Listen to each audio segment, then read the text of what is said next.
హల్లెలూయా హల్లెలూయా. దేవుని నామానికి మహిమ కలుగును గాక.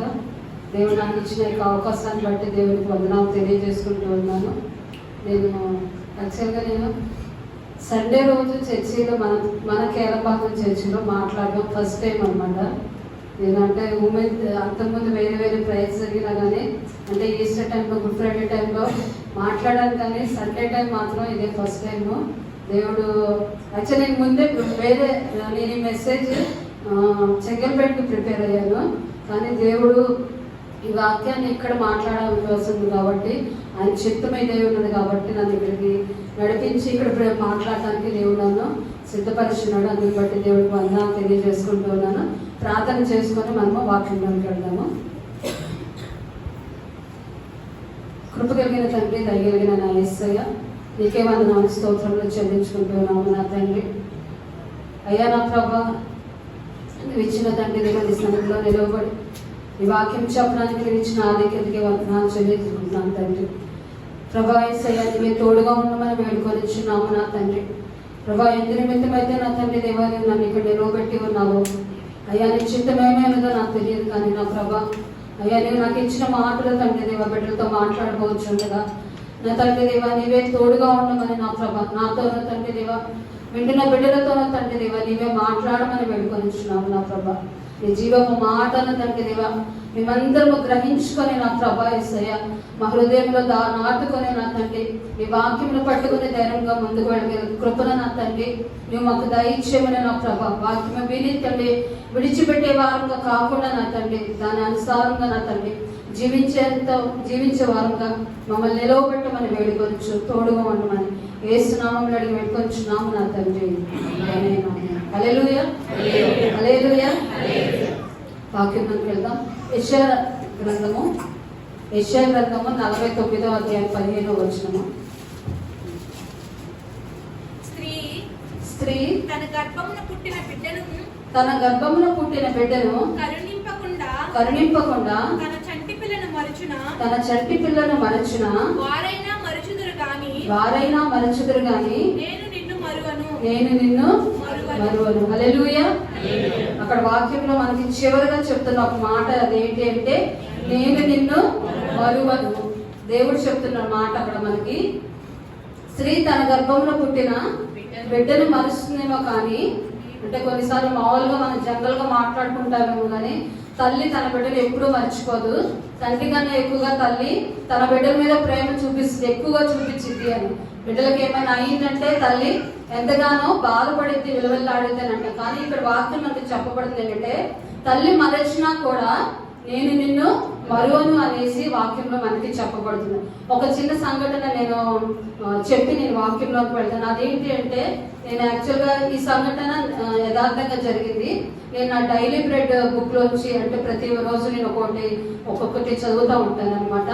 సో అందులో చదివింది అది ఏంటి అంటే ఒక వ్యక్తి తనకు చాలా అంటే $1 మిలియన్ సంపాదించుకున్నాడు. తను ఇది యథార్థంగా జరిగిన సంఘటన. తను చాలా $1 మిలియన్ సంపాదించుకున్నాడు, కానీ దాన్ని అతను అనుభవించలేకపోతున్నాడు. ఎందుకు అంటే అతడు తన యొక్క లాకర్ కీని మర్చిపోయాడు. లాకర్ కీ ఎక్కడ పెట్టాడో మర్చిపోయాడు. సో ఇప్పుడు ఆ కీ లేకపోతే ఆ లాకర్ను ఓపెన్ చేయలేడు. ఆ లాకర్ను ఓపెన్ చేయకపోతే తను సంపాదించిన అక్కడ ధనాన్ని అంతటినీ కూడా తను అనుభవించలేడు. అది చాలా సంవత్సరాలు తనకు అది ఏంటి అంటే దానికి మళ్ళీ ఇంకొక పాస్వర్డ్ ఒకటి సెట్ చేశారు. ఆ పాస్వర్డ్ కూడా అతను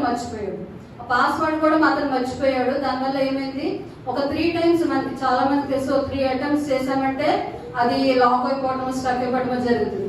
సో అలాగా అతను 2 సార్లు ట్రై చేశాడు. మళ్ళీ 2001వ సంవత్సరం అంటే అప్పటికే రెండో సార్లు అయిపోయింది, ఇంకొకసారి ఉంది.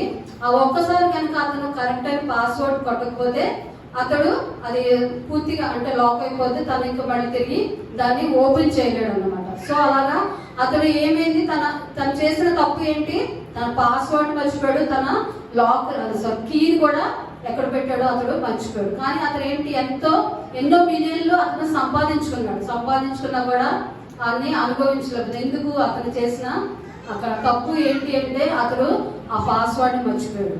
ఆ పాస్వర్డ్ మర్చిపోయిన ఎంత ఉన్నా కూడా ఉపయోగం లేకపోయింది. సో అలాగే మనకి ఈ లోకంలో మనం చూసుకుంటాం, మన జనరల్ గా మన చుట్టుపక్కల ఇప్పుడు ఎంతమంది అయితే ఉన్నామో ఇప్పుడు కొన్ని రోజులు మనం గుర్తు పెట్టుకుంటాము, కొన్ని రోజుల తర్వాత వాళ్ళని మర్చిపోతాం. ఇప్పుడు వాళ్ళకి కొంతమందికి ట్రాన్స్ఫర్ వెళ్ళిపోతారు, కొన్ని రోజుల తర్వాత వాళ్ళది ఏమైంది మర్చిపోతాం. మనం అందరినీ కూడా మనం గుర్తు పెట్టుకోవాలి, కొన్నిసార్లు పేర్లు కూడా మనం మర్చిపోతూ ఉంటాం అనమాట. మనుషులు మనం సహజం, అది అంటే అదేదో కావాలని చేసేది కాదు, సహజం. ఎందుకంటే మళ్ళీ తిరిగి మన జీవితాల్లో కొత్త వ్యక్తులు వస్తారు కాబట్టి ఒకళ్ళు వెళ్ళిపోతా ఉంటే వాళ్ళని మామూలుగా మనం మర్చిపోతూ ఉంటాం. కానీ ఇక్కడ మనకు వాక్యంలో చెప్పబడుతుంది ఏంటంటే ఎవరు మర్చిపోయినా కూడా, ఎంతమంది ఈ లోకంలో నీ జీవితంలో వచ్చి వారు నిన్ను మర్చిపోయినా, వారు నిన్ను విడిచిపెట్టినా, ఇక్కడ దేవుడు చెప్తున్న మాట ఏంటి అంటే నేను నిన్ను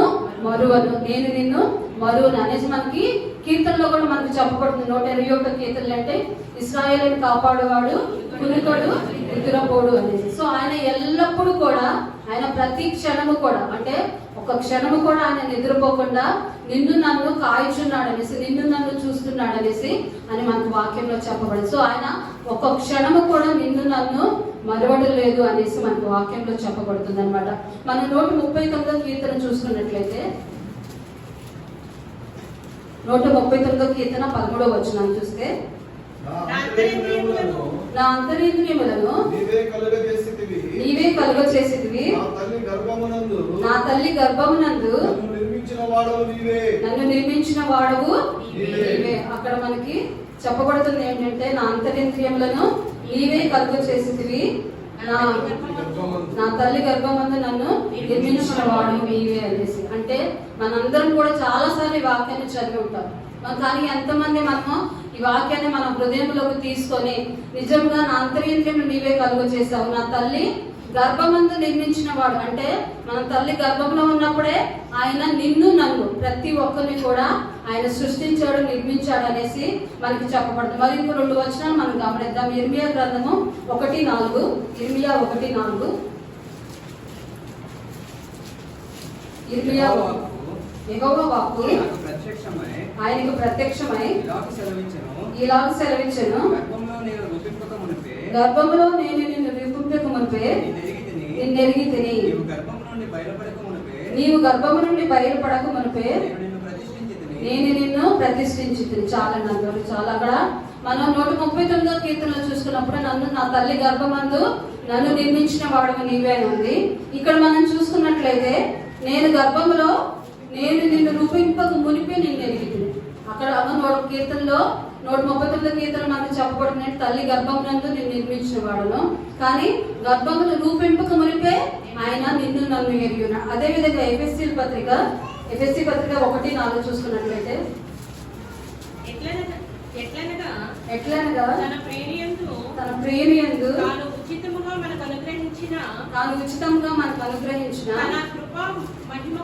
తన కృపా మహిమకు నీతి కలుగునట్లు కీర్తి కలుగునట్లు తన చిత్త ప్రకారమైన దయా సంకల్పము చొప్పున యేసుక్రీస్తు ద్వారా తనకు కుమారులుగా స్వీకరించుటకై మనలను ముందుగా తన కోసం నిర్ణయించుకొని మనము తన ఎదుట పరిశుద్ధులమును నిర్దోషులమై ఉండవలెనని జగత్ పునాది వేయబడక మునుపే ప్రేమ చేత ఆయన క్రీస్తులో మనలను ఏర్పరచుకొనెను. మనం కీర్తనలో చూసుకుంటే తల్లి గర్భమందు ఆయన నన్ను నిర్మించిన వాడనుంది.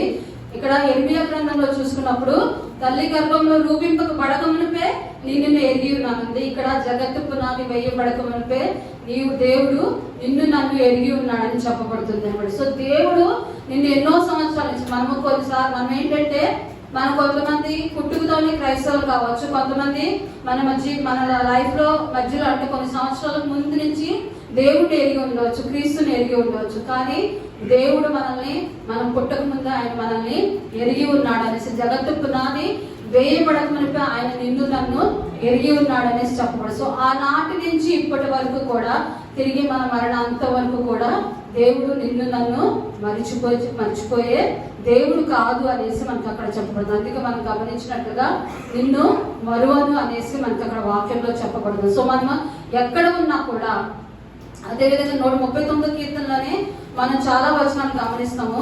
139 కీర్తనలో 2, 3, 8, 9, 10 వచనాలు కనుక మనం గమనించినట్లయితే అక్కడ మనకి నేను కూర్చుండుట, నేను లేచుట నీకు తెలియను, నాకు తలంపు పుట్టక మునిపే నీవు నా మనస్సు గ్రహించుచున్నావు, నా నడకను నా పడకను నీవు పరిశీలన చేసి ఉన్నావు, నా చర్యలన్నిటినీ నీవు బాగుగా తెలుసుకొని ఉన్నావు. ఇక్కడ మనం ఆ తర్వాత 8, 9, 10 వచనాలు కనుక మనం తర్వాత ఇంటికి చదువుకోవచ్చు. చాలాసార్లు కూడా మనం చదివాము కీర్తన.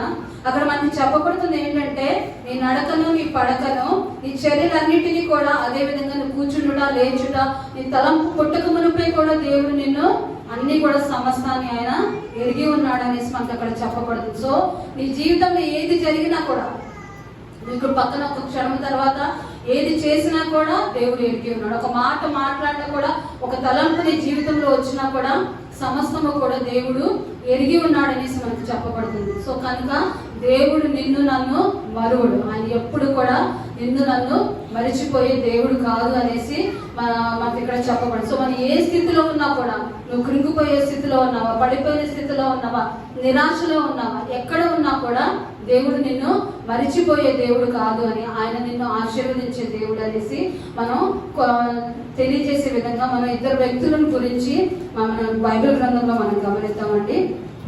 ఆదికాండము 16వ అధ్యాయము, ఆదికాండం 16వ అధ్యాయము 5 నుంచి 10 వచనాలు మనం గమనించుకున్నట్లయితే, అప్పుడు సారాయి నా ఉసురు నీకు తగులును, నేనే నా దాసిని ఈ కౌగిటికి ఇచ్చిన తరువాత తాను గర్భవతినైతినని తెలుసుకున్నప్పుడు నేను దాని దృష్టికి నీచమైన దానినైతిని, నాకును నీకును యెహోవా న్యాయము తీర్చును గాక అని అబ్రహాముతో అని. అక్కడ చాలండి అంతవరకు, తర్వాత మనం చదువుకుందాము. అక్కడ మనకి చెప్పబడుతున్న ఎవరి గురించి అంటే దాసి అయిన హాగర్ గురించి. హాగర్ని ఎక్కడి నుంచి తీసుకురాబడిందంటే సారయి, అక్కడ మొదటి వచనం చూసుకుంటే ఐగుప్తురాలైన దాసి అని చెప్పేసి. మన దాసి అంటే మనం ఇప్పుడు జనరల్ గా మనం ఇప్పుడు మాట్లాడుకునే భాషలో ఏంటి అంటే ఒక పని మనిషి, మన పని మనిషి గురించి ఇక్కడ మనకి ఎక్కడ చెప్పబడు. సో ఇక్కడ హాగర్ దాసి అయిన హాగర్ గురించి మనకి ఏమని చెప్పబడుతుందంట, ఎప్పుడైతే ఆమె అబ్రహాము దగ్గరికి వెళ్ళినప్పుడు ఆమె గర్భవతి అయిందని తెలుసుకున్నప్పుడు ఆమెకి ఏమైందంట, అప్పుడు గర్భవతి అయినప్పుడు దాని యజమాని 4వ వచనంలో మనకి చెప్పబడుతుంది, దాని యజమానురాలు దాని దృష్టికి నీచమైన దానినైంది. దాని యజమానురాలు అప్పుడంటే తనని తెచ్చుకుంది, అంటే ఆమెని ఐగుప్తు నుంచి తెచ్చుకున్న యజమానురాలకి ఇప్పుడు ఏమైంది, నీచమైనదిలా కనిపిస్తుంది. ఎందుకు, ఇప్పుడు ఏమి గర్భవతి అయింది, ఆమె కంటే నేను గొప్పదాన్ని, ఆమెను ఆశీర్వదించలేదు దేవుడు, నన్ను ఆశీర్వదించాడు, సో నేనే గొప్పదాన్ని, ఆమెకి ఏమీ లేదు అనేసి ఒక గర్వం అనేది ఆమెకి రావటం అనేది ఆ పైవచనంలో కూడా మనం గమనిస్తూ ఉంటాం. అందుకని ఇక్కడ సారయి చెప్తుంది, నా ఉసురు నీకు తగులును అనేసి అక్కడ మనకి చెప్పబడుతుంది అనమాట. ఆ తర్వాత వచనాలు అన్నింటిలో తర్వాత మనం గమనించుకుంటే 8వ వచనాన్ని చూస్తే, సారయి దాసివైన హాగరు ఎక్కడి నుండి వచ్చితివి, ఎక్కడికి వెళ్ళుచున్నావని అడిగినందుకు అది నా యజమానురాలైన సారా యొద్ద నుండి పారిపోవచ్చున్నాననేసి అక్కడ మనకి చెప్పబడుతుందంట. అక్కడ ఏమైంది, ఇప్పుడు తన యజమాను తన దృష్టికి నీచమైనది అయినప్పుడు ఆమె ఎన్నో మాటలు అని ఉంటుంది. మనకి ఇక్కడ బైబిల్ అన్ని మెన్షన్ చేయకపోయినా తన యజమానురాలని ఎన్నో విధంగా అంటే దూషించి ఉంటుంది. చూడు, నీకన్నా నేను గొప్పగా ఆశీర్వదించబడ్డాను అనేసి ఆమె ఎంతగానో తన మాటలు ఉంటుంది. దానిని బట్టి అక్కడ సారయి చెప్తుంది, నా ఉసురు నీకు తగ్గుతుంది అనేసి. దాని తర్వాత ఆమెను అక్కడి నుంచి పంపించేసినప్పుడు అక్కడ ఏమని జరుగుతుందంటే, ఎక్కడికి వెళుతున్నావు అనేసి అక్కడ చెప్తున్నప్పుడు నా యజమానురాలైన సారయి ఎదురు నుండి పారిపోవచ్చున్నాను అనేసి అక్కడ చెప్పబడుతున్నాం. అంటే నా యజమానుల దగ్గర నుంచి, సారయి దగ్గర నుంచి నేను పారిపోతున్నాను. ఎందుకు అంటే ఆమె నన్ను తిడుతూ ఉంది, అంటే ఆమె నన్ను మాట్లాడుతూ ఉంది. ఎందుకు, ఈమె చేసింది ఇక్కడ చెప్పట్లేదు, ఈమె గర్వంతో తనకి వచ్చిన ఆశీర్వాదాన్ని బట్టి, ఆమె గర్వంతో మాట్లాడిన మాటలు, దానిని బట్టి ఆమె యజమానురాలైన సారయి ఆమెను తిట్టడాన్ని బట్టి అక్కడి నుంచి పారిపోయి వచ్చింది. సో ఇక్కడ దూత అడిగినప్పుడు నా యజమానురాల దగ్గర నుంచి నేను పారిపోతున్నాను అనేసి మనకి అక్కడ చెప్తుంది అనమాట సారయి. సో అక్కడ తర్వాత వచ్చిన ఒక వచనం మనకి అక్కడ చెప్తున్నాడు ఏంటి అంటే 9వ వచనంలో, అప్పుడు యెహోవా దూత నీ యజమానురాలు యొద్దకు తిరిగి వెళ్ళి ఆమె చేతి క్రింద అడిగి ఉండమని దానితో చెప్పాను. ఇక్కడ యెహోవా దూత ఎడారిలో అక్కడ హాగర్ని కలిసినప్పుడు అక్కడ దూత ఫస్ట్ అడిగినప్పుడు మాట ఎక్కడి నుంచి వస్తున్నా అంటే నా యజమానురాల దగ్గర నుంచి నేను పారిపోయి వస్తున్నానప్పుడు అప్పుడు దూత ఏమని చెప్తుందంటే నీ యజమానురాల దగ్గర తిరిగి వెళ్ళి ఆమె దగ్గర అణిగి మణిగి ఉండమనేసి ఇక్కడ చెప్తుంది అనమాట. దూత ఇక్కడ ఏమో కన్నీరు కాలుస్తుంది, గర్భవతిగా ఉంది, ఏడుస్తూ ఉంది. ఇక్కడ దూత నీ మొర నేను విన్నానని తర్వాత వచ్చిన మనం గమనిస్తాము. ఇక్కడ దూత నీకు కావాల్సింది ఏదో నన్ను అడుగు, నేను ఇస్తాను, నువ్వెందుకు ఏడుస్తున్నావు, నువ్వు దిగులు పడవద్దు, నేను నిన్ను ఆశీర్వదిస్తానని చెప్తలేదు, కానీ నీ యజమానురాల దగ్గరికి తిరిగి వెళ్ళి ఆమె యొద్ద అణిగి మణిగి ఉండమనేసి చెప్తుంది అనమాట. దూత ఏమని చెప్పింది, యజమానుల దగ్గర తిరిగి వెళ్ళు, ఆమె దగ్గర అణిగి మణిగి ఉండమనేసి అక్కడ చెప్పబడింది. అంటే ఇప్పుడు హాగరు తన సమస్య నుంచి పారిపోతుంది, తనకు వచ్చిన సమస్య దగ్గర నుంచి ఆమె పారిపోతుంది. ఎందుకు, తన యజమానురాలు తనని మాట అంటుంది కాబట్టి తను అక్కడి నుంచి పారిపోయి వచ్చింది. కానీ ఇక్కడ దూత ఏమని చెప్పింది, తిరిగి నువ్వు అక్కడ ఆ సమస్య దగ్గరికే వెళ్ళు, తిరిగి నువ్వు ఆ యజమానురాల దగ్గరికే వెళ్ళు, ఆమె నేను సంతోషంగా చూసుకుంటానని చెప్పలేదు. కానీ ఇక్కడ ఏమని చెప్తున్నారు, నీ యొక్క స్థితిని మర్చిపోవద్దు, నువ్వు ఎక్కడి నుంచి తేబడ్డావు, ఏ స్థితిలో నుంచి నువ్వు తేబడ్డావు అది మర్చిపోకుండా తిరిగి నువ్వు నీ యజమానురాలకి అణిగి మణిగి ఉండమనేసి అక్కడ దూత చెప్తున్నట్లుగా మనం అక్కడ చూస్తూ ఉన్నాం అనమాట. సో మన జీవితం ఆమె తనకు పడుతున్న నిందలన్నీ కూడా తప్పించుకోవాలనుకుంది, ఆ యొక్క సమస్య నుంచి పారిపోదామని అనుకుంది. ఎందుకు, ఆమె నోటి మాటల వలన ఆమె యొక్క యజమానురాలకు కోపం తెప్పించి ఆమె అక్కడి నుంచి గెంటి వేయబడ్డది. సో ఇక్కడ ఈ పరిస్థితుల్లో ఇక్కడ మనం నేను చెప్పదలుచుకుంది ఏంటి అంటే, ఈ దీనస్థితిలో ఉన్న హాగర్ని, ఒక దాసి అయిన ఒక పని మనిషి అని మనం చెప్పుకునే ప్రస్తుత భాషలో చెప్పుకునే ఒక దాసి అయిన హాగర్ని కూడా దేవుడు చూస్తూ ఉన్నాడు. ఈమెకి గొప్పతనం ఏమీ లేదు, ఒక దాసిగా ఆమె తేబడింది, తన యజమానురాలకి పని చేసుకుంటూ బ్రతుకుతూ ఉంది, అణిగి మణిగి ఉంది. కానీ తనకు వచ్చిన ఆశీర్వాదాన్ని లేదా దేవుడు తనకి ఇచ్చిన గర్భఫలాన్ని బట్టి, ఆమె గర్భంతో ఆమె మాట్లాడిన మాటలు బట్టి ఆమె అక్కడి నుంచి పారిపోయి ఉండటాన్ని అక్కడ దేవుడు చెప్తున్నాడు. ఇక్కడ ఆమె ఏడుస్తూ ఉంది తన ఒక పరిస్థితిని బట్టి.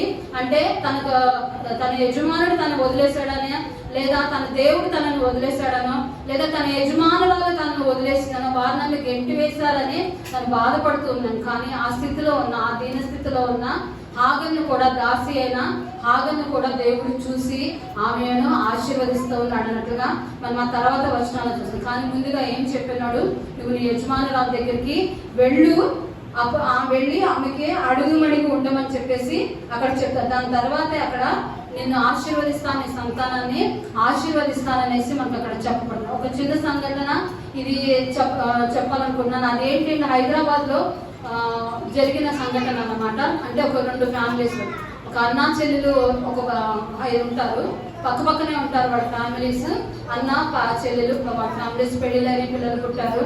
సో అన్న ఒకరోజు తన చెల్లెల దగ్గరికి వెళ్ళి, మన ఇద్దరం బంధువులం కాబట్టి మళ్ళీ తిరిగి మనం ఎప్పటికీ బంధువులంగా ఉండాలి అంటే మన పిల్లలకు కూడా వివాహం చేస్తే అందరం కలిసి ఉంటామనే ఉద్దేశంతో తన అన్న ఏం చేస్తాడు, మీ అమ్మాయికి మా అబ్బాయిని ఇవ్వాలనుకుంటున్నా, అంటే ఇక్కడ అబ్బాయి పెద్దడు, మా అబ్బాయిని ఇవ్వాలనుకుంటున్నా అంటే అప్పుడు తన చెల్లెలు ఏం చెప్తుంది అనే, ఇప్పుడు వాళ్ళ చిన్నోళ్ళు కాబట్టి ఇప్పుడు ఏం చేయొద్దు, వాళ్ళు పెద్దోళ్ళు అయ్యి సెటిల్ అయిన తర్వాత వాళ్ళని వివాహాలు అప్పుడు ఆలోచిద్దామని వాళ్ళు అప్పుడు మాట్లాడుకున్నారు. తర్వాత వాళ్ళిద్దరు పెద్దోళ్ళు అయ్యారు, అందరూ మంచిగా చదువుకున్నారు, జాబ్లో. అమ్మాయి మంచి సాఫ్ట్వేర్ జాబ్ వచ్చింది, 1 లక్ష జీతం వస్తుంది. కానీ అబ్బాయి ఎంఫిల్ చేసి ఏం జాబ్ ఇంకా చేయట్లేదు, జాబ్ వెతుకుతూ ఉన్నాడు. సో అప్పుడు అంటే ఆ అన్నకి ఏమైంది, తన చిన్నప్పుడు వాళ్ళ చెల్లెలతో లేదా వాళ్ళ చెల్లిని ఇచ్చిన మాట చెల్లెలు ఇచ్చిన మాట గుర్తొచ్చి తన చెల్లెల దగ్గరికి వెళ్ళి అడిగాడు, అన్న చెల్లి మనం పిల్లలు చిన్నప్పుడు మాట్లాడుకున్నాం కదా, మన పిల్లలిద్దరికి వివాహం చేద్దామని చెప్పేసి అనుకుంటూ ఉంటారు అనుకున్నాం కదా. సో మనం అది చేద్దాము, పిల్లలిద్దరికి ఇప్పుడు పెద్దోళ్ళు అయ్యారు, చదువుకున్నారు, చక్కగా చదువుకున్నారు, వాళ్ళకి వివాహం చేద్దాం అన్నప్పుడు తన చెల్లెలు ఏముంది అంటే, నీ స్టేటస్ ఏంటి, నీ స్టేటస్ ఏంటి అంటే నువ్వే స్టేటస్ అంటే తన కూతురు లక్షణం జీతం సంపాదిస్తుంది, కానీ అబ్బాయి ఇంకా జాబ్ రాలేదు తనకి. సో నీ స్టేటస్ ఏంటి, నువ్వు ఏ విధంగా వచ్చి నా కూతుర్ని నీ కొడుకిమ్మని చెప్పేసి, ఏ జాబు లేని నీ కొడుకిమ్మని చెప్పేసి ఎలా అడుగుతున్నావు అనేసి ఆ యొక్క చెల్లెలు అన్నప్పుడు అంటాడు, లేదమ్మా నువ్వు మనం పిల్లలు చిన్నప్పుడు అనుకున్న మాట కదా, అప్పుడు వాళ్ళిద్దరికి వివాహం చేయాలనుకున్నాను కాబట్టి ఆ మాట అప్పుడు నువ్వు మాట ఇచ్చావు కాబట్టి నేను తిరిగి వచ్చి ఇప్పుడు నేను అడుగుతున్నానంటే అలా కుదరదు, నేను చేయను, నా కూతురికి నీ కొడుకు ఇంకా సెటిల్ అవ్వలేదని చెప్పేసి తర్వాత ఒక సాఫ్ట్వేర్ ఉద్యోగం చేసే అతనికే తన కూతుర్నిచ్చి వివాహం చేస్తుంది. కానీ అక్కడ జరిగింది ఏంటి అంటే అతనికి రెండో వివాహం. ఆమె ఏమైంది, తన కూతురు బాగుంటుందని, తన కూతురు లక్షణాలు సంపాదిస్తుంది, అలాగే తనకు చేయబోయే వ్యక్తి కూడా సాఫ్ట్వేర్, అతను కూడా బాగా సంపాదిస్తున్నాడు, నా కూతురు వాళ్ళిద్దరు హ్యాపీగా జీవిస్తారు అనుకుంది. కానీ అతనికి రెండవ వివాహం వల్ల ఆ కూతురు తిరిగి ఆమె ఇంటికి వచ్చేసి అప్పుడు ఏడుస్తా తన తల దగ్గర ఉంటుంది అనమాట. కానీ ఇక్కడ తన అన్న కొడుకు ఏమైంది, తనకు తర్వాత జాబ్ వచ్చి తను సెటిల్ అయ్యి తన వివాహం చేసుకొని తన కుటుంబం ఎంతో సంతోషం. కానీ ఇక్కడ జరిగింది ఏమిటి అంటే ఆమె ఏంటి, తన పరిస్థితి, తన స్థితిని మరిచిపోయి, తను ఇచ్చిన మాటను మరిచిపోయి అక్కడ తన అన్న కుటుంబాన్ని అవమానించినట్లుగా చూస్తాం. అదే రీతిగా ఇక్కడ హాగరు కూడా తన యొక్క స్థితిని మరిచిపోయి తన యజమానురాల్ని దూషించి అవమానించి తనకి ఏ విధంగా గర్భవతి అయినదని కూడా గ్రహించకుండా అక్కడ తన యజమానురాల్ని దూషించడాన్ని బట్టి తిరిగి అతను దేవుడు ఇక్కడ ఏమని చెప్తున్నాడంటే, తిరిగి నువ్వు ఆమె దగ్గరికి వెళ్ళి నీ యజమానురాల దగ్గరికి వెళ్ళి ఆమె దగ్గరే అణిగిమణిగి ఉండు, ఆమెకి లోపడి ఉండు, నిన్ను నీవు తగ్గించుకొని ఉండు అనేసి అక్కడ తిరిగి నువ్వు ఆ సమస్య దగ్గరికి వెళ్ళమన్నట్లుగా దూత హాగరుతో చెప్పినట్లుగా మనం చూస్తున్నాం. మనము నోవాకు విషయాన్ని కనుక మనం గమనిస్తే, ఎప్పుడైతే దేవుడు నోవాకు చెప్తాడు ఓడని సిద్ధపరచమని చెప్పినప్పుడు అక్కడ చుట్టూ ఉన్న జనం, దేవుణ్ణి ఎరుగని జనం, దేవుణ్ణి అంగీకరించిన బిడ్డలందరూ కూడా వచ్చి అతన్ని ఎగతాళి చేస్తారు. నువ్వు ఎందుకు ఈ ఓడ కడుతున్నావు, నీకేం పని లేదా, నీకు వర్షం వచ్చిద్దని నీకు ఎలా తెలుసు, వర్షం రాదు, ఇన్ని సంవత్సరాలు వర్షం లేదు కదా, తిరిగి నువ్వెందుకు ఇంత పెద్ద ఓడ పడుతున్నావని ఎంతో మంది అతన్ని అవమానించారు. కానీ అక్కడ ఏంటి, ప్రజల మాటలు, అతడు తన చుట్టూ ఉన్న జనం మాటలు అతడు పట్టించుకోలేదు. దేవుడు ఏదైతే అతను చెప్పి ఉన్నాడో అతడు చేయబట్టాన్ని బట్టి నోవాహు అతని కుటుంబము రక్షింపబడినట్లుగా మనం చూస్తాం. అంటే ఇక్కడ దేవుడు చెప్పిన మాటకు లోబడ్డాడు. దేవుడు చెప్పిన మాటకు అతడు తనను తను తగ్గించుకొని తనకు వస్తున్న నిందలు కూడా అవమానాలు కూడా అతను పట్టించుకోకుండా అతడు ముందుకు వెళ్ళిన దాన్ని బట్టి దేవుడు అతన్ని, అతని సంతానాన్ని కానీ అది అక్కడ ఆశీర్వదించినట్లుగా మనం చూస్తాం. అదేవిధంగా మోషే విషయంలో కూడా మోషేని ఎప్పుడైతే దేవుడు నాయకునిగా ఎన్నుకొని ఉన్నప్పుడు ఇశ్రాయేలీలందరినీ నడిపించుకున్నాడు. మనమందరం చాలా సార్లు గమనిస్తాము, ఇశ్రాయేలీలు ఎన్నిసార్లు అంటే మాట్లాడటము, నువ్వు మమ్మల్ని ఎందుకు తీసుకొని వచ్చావు ఇక్కడికి, మేము అక్కడే ఉండి ఐగుప్తులో నుండి చనిపోయే వాళ్ళం కదా, మాకు అక్కడ సమాధులు లేవా అనేసి ఎన్నోసార్లు ఇశ్రాయేలీలు అందరూ కూడా మోషేని దూషించినప్పుడు కూడా అప్పుడు కూడా మోషే ఎప్పుడు కూడా దేవుడి దగ్గర, దేవా నేను ఈ పని చేయలేను, నేను ఈ నాయకత్వం నేను వహించలేను, నాకు ఇచ్చిన ఇంతమంది ప్రజలను చూసుకోవటము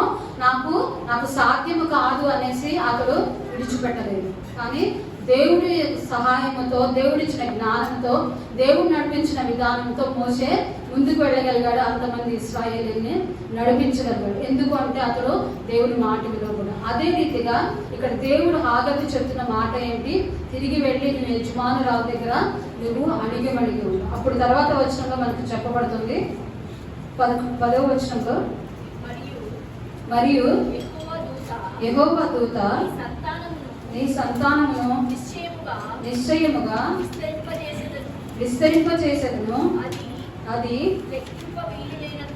లెక్కింప వీలు లేనంతగా విస్తారమగునని దానితో చెప్పను. అక్కడ ఫస్ట్ అణిగిమణిగి ఉండమని చెప్పినాడు దేవుడు దూత. తర్వాత అక్కడ చెప్తున్న మాట ఏంటంటే ఆమెకు ఒక ఆశీర్వాదం. ఇక్కడ దీన స్థితిలో ఉన్న హాగరు తనకి ఏదీ లేదు అంటే తనను విడిచిపెట్టారనో లేదా తన యజమానులు అందరూ కూడా తనను త్రోసివేశారనో తనను గెంటి వేశారనో అనుకుంటూ ఉన్న హాగర్కి, ఒక దాసి అయిన హాగర్కి దేవుడు ఇస్తున్న వాగ్దానము, నిన్ను నీ సంతానాన్ని ఆశీర్వదిస్తాననేసి అక్కడ మనకి చెప్పబడుతుంది. సో మనం ఏ స్థితిలో ఉన్నామో అని కాదు, కానీ మనం ఏ స్థితిలో ఉన్నా కూడా దేవుడు నిన్ను నన్ను చూసే దేవుడు అయిన. అందుకనే అక్కడ హాగర్ చెప్తున్న మాట 13వ వచనంలో, చూచుచున్న దేవుడు నీవే అను పేరు తనతో మాట్లాడిన యెహోవాకు పెట్టెను. ఏలే అనగా నన్ను చూచిన వాణిని నేను ఇక్కడ చూచితిని కదా అని అనుకున్నాను. అక్కడ దేవుడు ఆమెని చూచినట్లుగా మనం అక్కడ చూస్తాం. సో దేవుడు నిన్ను ఏ స్థితిలో ఉన్నా కూడా ఆయన నిన్ను స్థితి చూసే దేవుడు అన్నాడు. అది నువ్వు అంటే ఒక గొప్ప టాలెంట్ ఉన్న వ్యక్తివాని కాదు, లేదా నువ్వు ఒక ఇప్పుడు దాసి అయిన హాగర్నే చూసి ఉన్నాడు. అదేవిధంగా దేవుడు నిన్ను నన్ను కూడా చూసే దేవుడు. మనకు సమస్యలు వచ్చినాయని సమస్యల నుంచి మనం దూరంగా పారిపోయే విధంగా కాదు, కానీ ఆ సమస్యల దగ్గరలో మనం ఉండి దేవుని సహాయంతో, దేవుని నడిపింపుతో, దేవుడిచ్చిన ధైర్యంతో వాటిని ఎదుర్కొని జయించగలిగి ఆయన నామాన్ని మహింపరిచే వారంగా ఉండగలిగితే దేవుడు ఒక గొప్ప వాగ్దానాన్ని మన జీవితంలో ఇచ్చే దేవుడే ఉన్నాడు అనేసి మనకు అక్కడ చెప్పబడుతుంది అనమాట. సో ఇక్కడ దేవుడు మన జీవితంలో ప్రాబ్లమ్స్ వస్తాయి. మొదట మార్నింగ్ అక్కడ చెంగల్పేటలో కూడా వాక్యం చెప్తున్నప్పుడు బ్రదర్ అక్కడ చెప్తున్నాం, అంటే మన లైఫ్లో మన జీవితంలో ఏంటి అంటే సమస్యలు వస్తాయి. సమస్యలు అనేది ఒక క్రైస్తవులకి అంతం అనేది ఉండదు.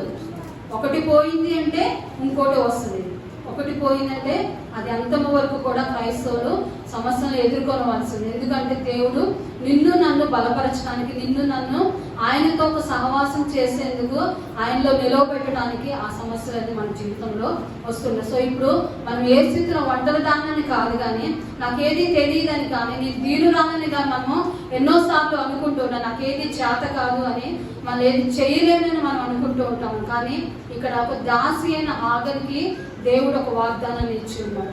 అదే దేవుడు నిన్ను నన్ను కూడా చూసే దేవుడైనా. నువ్వు ఏ స్థితిలో ఉన్నా కూడా నువ్వు ఆయనకు కనుక లోబడి ఉండగలిగితే, నీ సమస్యల నుంచి పారిపోకుండా ఆయనకు కనుక నువ్వు లోబడి ఆయన నామానికి ఆయన వాక్యానికి కనుక నువ్వు విశ్వాసం కనుక ఉంచగలిగితే దేవుడిచ్చే ఆశీర్వాదము నీ దగ్గర నుంచి ఎవరు కూడా తీసివేయలేరు.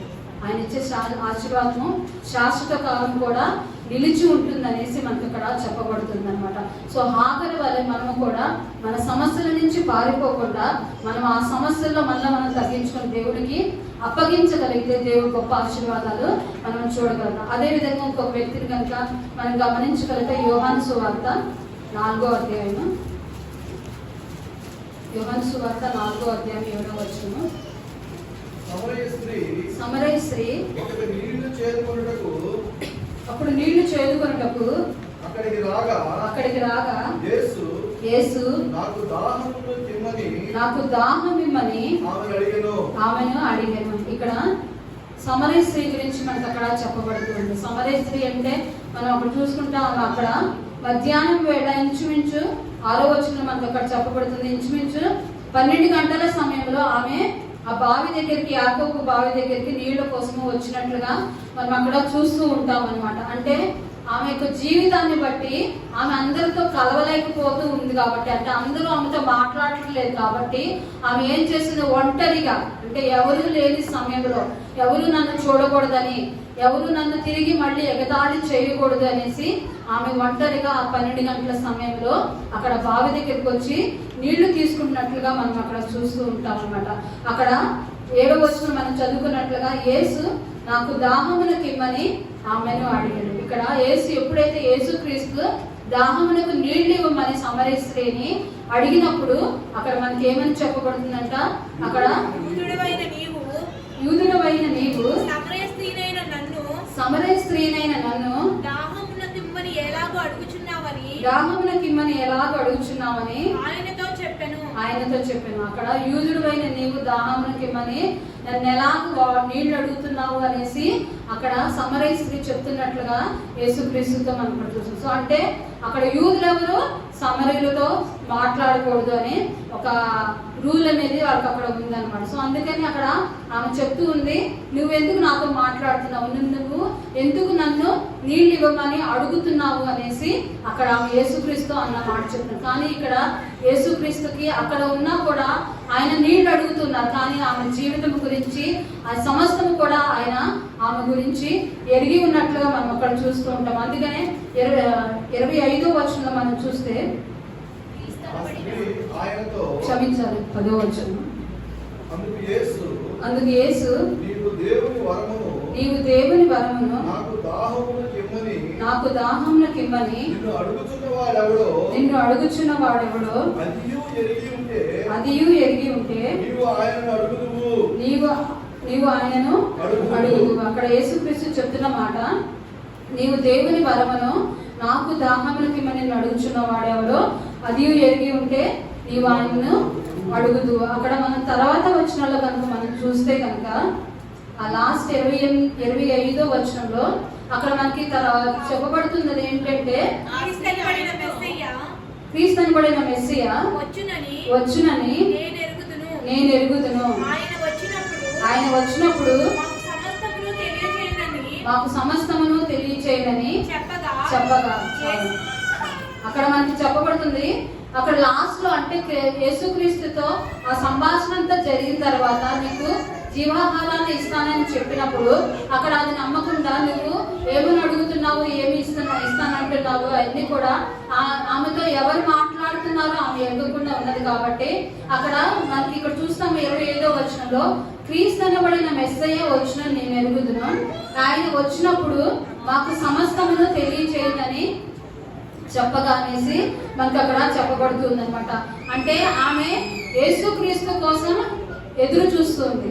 అంటే యేసుక్రీస్తు గురించి ఆమె విని ఉన్నది, ఆయన మాటలు విని ఉన్నది, అందుకని ఆయన కోసము ఆమె ఎదురు చూస్తుంది. ఆయన వస్తాడని నాకు తెలుసు, ఆయన వస్తాడని నేను ఎరుగుదును, ఆయన వచ్చినప్పుడు నాకు ఎన్ని తెలియజేస్తాడని నాకు తెలుసు, కానీ నీవెవరు ఇవన్నీ చెప్తున్నట్లుగా ఆమె మాట్లాడుతున్నట్లుగా మనం అక్కడ గమనించవచ్చు అనమాట. కానీ ఇక్కడ దేవుడు చెప్తున్న మాట, యేసుక్రీస్తు చెప్తున్న మాట, జీవజలమును నేను నీకు ఇస్తానని. అది తాగినప్పుడు నువ్వు ఎన్నడూ కూడా దప్పికోగలవు. ఎందుకంటే ఆమె జీవితంలో మనం గమనిస్తాము, 15 నుంచి ఆ వచనాలు కనుక మనం గమనించినట్లయితే ఆమెకి పెనిమిట్ల భర్తలు ఎంతమంది ఉన్నా కూడా ఇప్పుడు ప్రస్తుతము తన ఎవరితో అయితే ఉన్నదో అతను కూడా తన భర్త కాదని ఆమె చెప్తూ ఉంటుంది.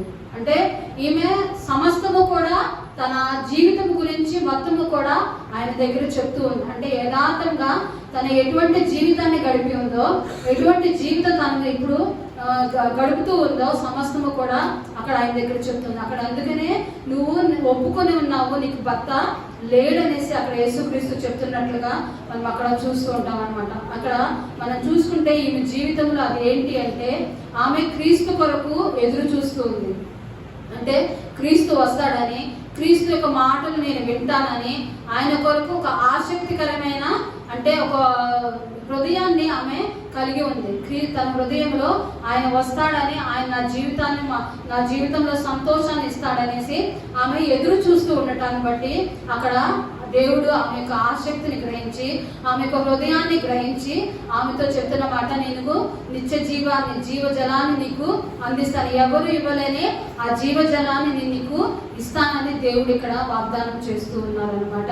అంటే నువ్వు అది తాగినప్పుడు, అంటే ఇక్కడ దేవుడు ఆమె జీవితాన్ని గమనించలేదు, కానీ ఎంతమంది భర్తలు తనకు ఉన్నారని, ఎటువంటి పాపపు జీవితము ఆమె గడిపిందని యేసుక్రీస్తు గమనించలేదు. కానీ దేవుని పట్ల ఆమెకున్న ఆసక్తి, దేవుడిని చూడాలని ఆమెకున్న ఆసక్తి, తన హృదయంలో దేవునికి చోటిచ్చిన ఆ యొక్క విధానాన్ని అక్కడ క్రీస్తు గమనించి ఉన్నాడు. కాబట్టి ఆమె తిరిగి అక్కడ తను ఒప్పుకుంది, తన పాపక్షమాపణ అంటూ ప్రాయశ్చిత్తం అనేది చేసుకుంటుంది. ఏంటి అంటే తనకి ఎంతమంది భర్తలు ఉన్నారు, తిరిగి ఎవరితో అయితే నేను ఇప్పుడు జీవిస్తున్నానో అతను కూడా నా భర్త కాదు అని అక్కడ ఆమె చెప్తుంది. సమస్తం అంటే తను పశ్చాత్తాప పొందుతూ ఉంది. సో అందుని బట్టి ఇక్కడ క్రీస్తు ఏం చేస్తున్నారు, అక్కడ ఆమె జీవజలాన్ని ఇస్తున్నట్లుగా, అంటే ఆ యొక్క నిత్య జీవపు యొక్క వాగ్దానాన్ని ఆమెకి ఇస్తున్నట్లుగా కూడా మనం గమనిస్తూ ఉంటాం. దాని తర్వాత మనం గమనిస్తే ఆమె ఎప్పుడైతే యేసుక్రీస్తు చెప్తారో, నువ్వు ఎవరి కోసమైతే అమ్మా నువ్వు ఎదురు చూస్తూ ఉన్నావో ఆయనని నేనే అని చెప్పినప్పుడు ఆమె అక్కడి నుంచి పరిగెత్తుకు వెళ్ళి తన ఊరి జనాన్ని పిలుచుకురావడానికి వెళ్ళినట్లుగా ఆ 27వ వచనంలో మనం చూస్తూ ఉంటాం అనమాట. ఆ తర్వాత వచనంలో మనం చూస్తూ ఉంటాము 28, 29. ఆ స్త్రీ తన కుండ విడిచిపెట్టి ఊరిలోనికి వెళ్ళి మీరు వచ్చి నేను చేసినవన్నీయు నాతో చెప్పిన మనుషుని చూడండి, ఈయన క్రీస్తు కాడా అని ఆ ఊరి వారితో చెప్పగా వారు ఊరిలో నుండి బయలుదేరి ఆయన యొద్దకు వచ్చుచుండిరి. అక్కడ మనం గమనించినట్లయితే ఎప్పుడైతే యేసుక్రీస్తు ఆమెతో చెప్పినాడు, నేనే ఆ క్రీస్తుని, నేనే ఆ మెస్సియాని, నువ్వు ఎవరి కోసం అయితే ఎదురు చూస్తున్నావో నేనే ఆయనని ఆయన చెప్పినప్పుడు ఆమె తన ఊరిలోనికి వెళ్ళి ప్రజల్ని పిలుచురావడానికి అక్కడ వెళ్ళింది. ఇక్కడ మనం గమనిస్తే ఆమె తన ఊరి ప్రజలతో ఎటువంటి సహవాసం ఉందో లేదో ఆమె ఒక్కతే అంటే ఒంటరిగా ఆ బావి దగ్గరికి వచ్చినప్పుడు మనం గమనించుకోవచ్చు. ఎవరు కూడా తనతో మాట్లాడలేదు, ఎవరు కూడా తనకు తోడు లేదు.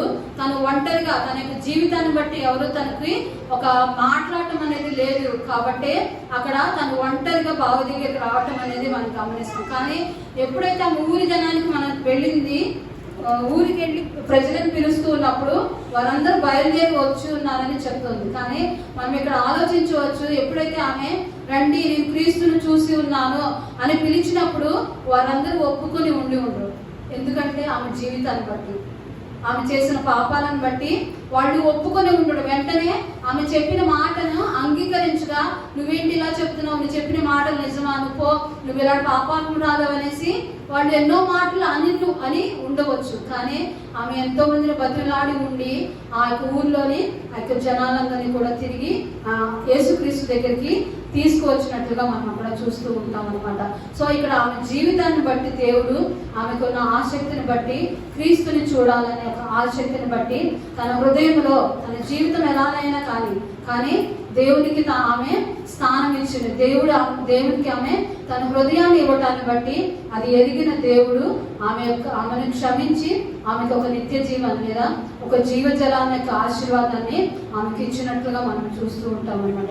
సో అదేవిధంగా మనము హాగర్ని గమనించిన దేవుడు, ఒక దాసి అయిన హాగర్ని గమనించిన దేవుడు, అదేవిధంగా పాపపు జీవితాన్ని గడిపినా కూడా దేవుడిని చూడాలనే ఆసక్తి కలిగి ఉన్న సమరయ స్త్రీని కూడా చూచిన దేవుడు, నిన్ను నన్ను కూడా చూసే దేవుడే. నువ్వు ఏ స్థితిలో ఉన్నా కూడా దేవుడు హాగర్కు చెప్తున్నాడు, నువ్వు లోబడి ఉండు, నువ్వు ఆశీర్వదింపబడతావు.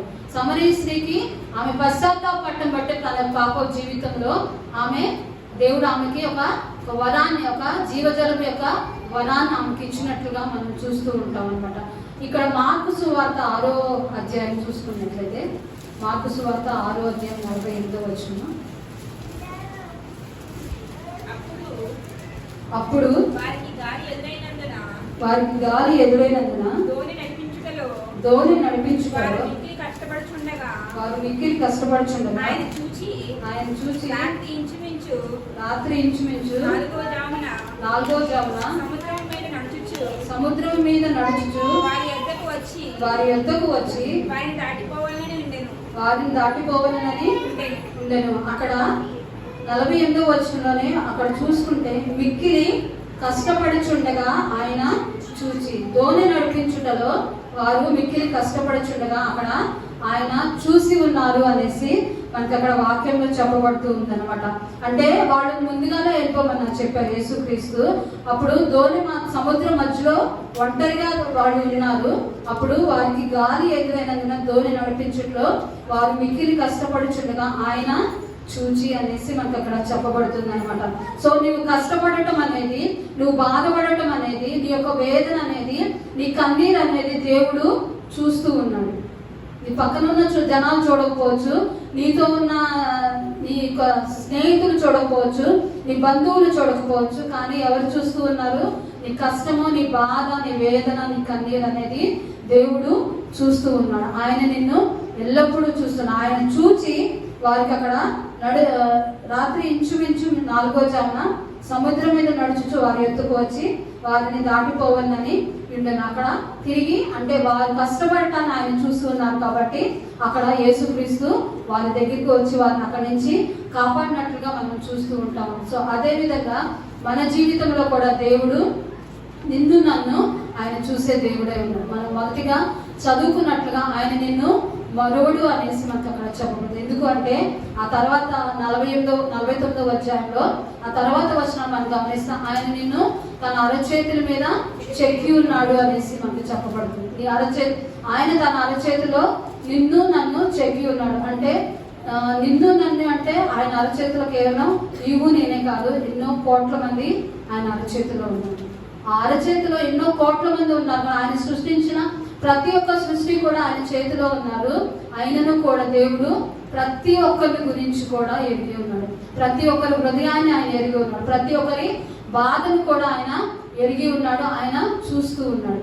ఆయన చూడటాన్ని బట్టి దేవుడు ఆయన చూసి నిన్ను నన్ను ఆదుకునే దేవుడు అయినాడు. ఆ దేవుడిని మనము ఎప్పుడూ కూడా విడిచిపెట్టకుండా మనం చూస్తాము. అక్కడ కీర్తన 84వ కీర్తనలో 84:3 వచనంలో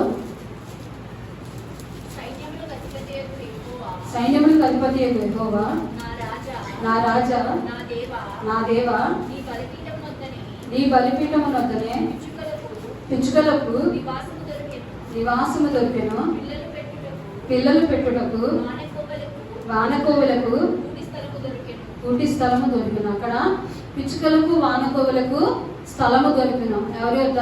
దేవుని వద్ద అని మనకు చెప్పడం. అలాంటి పిచ్చుకలకే వానకోవులకి దేవుడు ఒక నివాస స్థలాన్ని ఏర్పరుస్తున్నాడు. వాటిని గురించి కూడా దేవుడు పట్టించుకుంటున్నాడు.